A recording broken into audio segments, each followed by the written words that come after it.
ఇక్కడ మన రియాక్షన్స్ పక్కన పెట్టేద్దాం. మరి ప్రాబ్లమ్స్ ఎందుకు వస్తున్నాయి? ఇప్పుడు కర్మ చేయడానికి కర్మ సిద్ధాంతం ప్రకారం వెళ్తున్నప్పుడు కర్మని మనం మినిమైజ్ చేసే అవకాశం ఏమైనా ఉంటుందా అన్న దాని మీద ఈ అభ్యాసాలు ఉపయోగపడతాయి. ఈ మనోమయ కోసం ఏదైతే ఎప్పుడైతే వస్తుందో ఇట్ ఈస్ లైక్ ఇంకా కొంచెం పైకి వెళ్ళే ఉద్దేశంలో ఉండాలి తప్ప దాన్ని డెన్సిఫై చేసేలా కిందకి లాగేలా ఉండకూడదు. అందుకే తినేటప్పుడు కూడా తేలికమైన ఆహారం తినాలి, తేలిగ్గా అంటే సిస్టమ్ కి ఈజీ డైజెస్టబుల్ గా వెళ్ళాలి అనే దాంతో ఎందుకు పెడతామంటే ఆలోచనలు కూడా అంత తేలిగ్గా ప్రవాహంలాగా like a river it has to flow.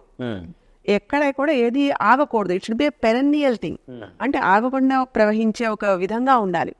అలా వెళ్తున్నప్పుడు పైనుంచి యూ కెన్ యాక్సెస్ అంటే గుప్తంగా ఉండే ఒక యూనివర్సల్ ఎనర్జీని ప్లేన్ టచ్ చేస్తాం త్రూ మనోమయ కోశం ద్వారా.